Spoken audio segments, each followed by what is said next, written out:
Hi నమస్తే అండి. Welcome back to Sri Satya recipes. ఈ వీడియోలో ఎంతో ఆరోగ్యకరమైన హై ప్రోటీన్ ఉండే చాలా హెల్దీ బ్రేక్ఫాస్ట్ని చేయడం చూపిస్తున్నాను. ఇలా వారానికి 2-3 సార్లు చేసిన మన శరీరానికి ప్రోటీన్స్, కాల్షియం, ఫోలిక్, ఫైబర్ ఇలా ఎన్నో ప్రోటీన్స్ శరీరానికి అందుతాయి. అప్పటికప్పుడు దోశలను వేసుకోవచ్చు. సో మీకు ఈ వీడియో నచ్చినట్లయితే లైక్ చేయండి, షేర్ చేయండి, సబ్స్క్రైబ్ చేసుకోండి. సో లేట్ చేయకుండా వీడియోలోకి వెళ్ళిపోదాము.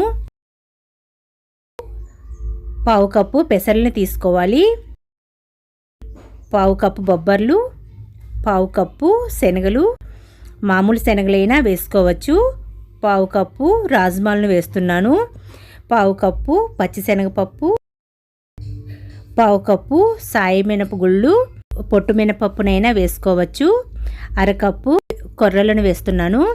వీటికి బదులుగా బియ్యాన్నైనా వేసుకోవచ్చు. మిగిలినవి అన్నీ కూడా పావు కప్పు చొప్పున తీసుకున్నాము. కొర్రలను మాత్రం అరకప్పు తీసుకోవాలి.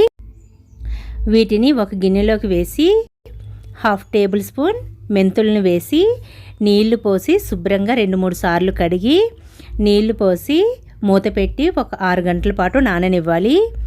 ఉదయానికి ఇలా నానిపోయాయి. అదే మనం నైట్ డిన్నర్లోకి చేసుకుంటున్నట్లయితే ఉదయమే పప్పులను నానపెట్టుకోవాలి. అదే మార్నింగ్ చేసుకోవాలి అనుకుంటే గనక నైట్ నానపెట్టుకోవాలి. ఉదయానికి ఇలా పప్పులన్నీ నానిపోయాయి. ఒకసారి కడిగి వాటర్ని అంతా తీసేసి మిక్సీ జార్లో వేసి కొద్దిగా వాటర్ని వేసి మెత్తగా గ్రైండ్ చేసుకోవాలి.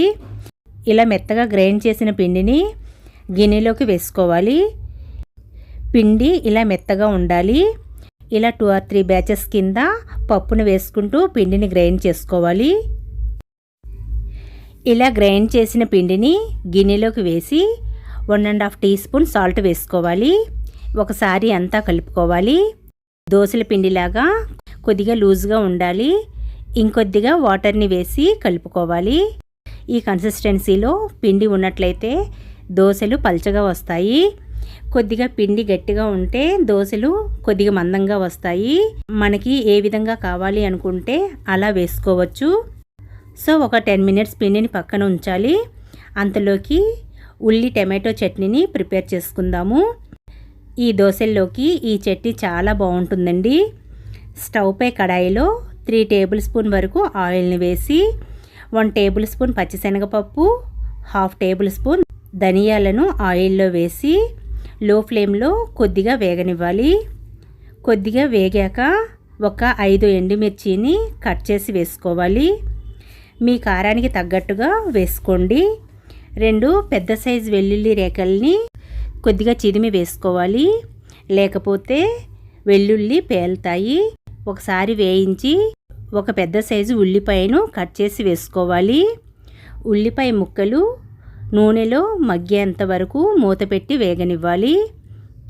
ఉల్లిపాయ ముక్కలు ఇలా బ్రౌన్ కలర్ వచ్చిన తర్వాత ఒక పెద్ద సైజు టమాటోని ముక్కలుగా కట్ చేసి వేసుకోవాలి. 1 టీ స్పూన్ సాల్ట్ని వేసి కలిపి మూత పెట్టి వేగనివ్వాలి. టమాటో ముక్కలు ఇలా మెత్తగా వేగిన తర్వాత ఒక కాడ చింతపండును కడిగి వేసుకోవాలి.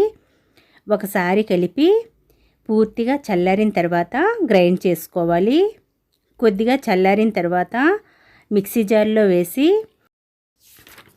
1.5 టీ స్పూన్ బెల్లం పొడిని వేసుకోవాలి. మనం టిఫిన్స్లోకి ఎండుమిర్చి వేసి చేసేటప్పుడు తప్పకుండా ఇలా బెల్లం పౌడర్ని కొద్దిగా వేసుకున్నామంటే చట్నీస్ టేస్ట్ చాలా బాగుంటాయండి. ఇప్పుడు దీన్ని మెత్తగా గ్రైండ్ చేసుకోవాలి. ఇలా మెత్తగా మిక్సీ పట్టిన చట్నీని ఒక గిన్నెలోకి తీసేసి ఇందులోకి పోపు వేసుకోవాలి.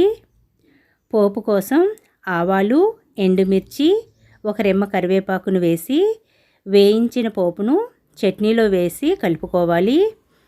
దీన్ని పక్కన ఉంచి దోశలను ప్రిపేర్ చేసుకుందాము.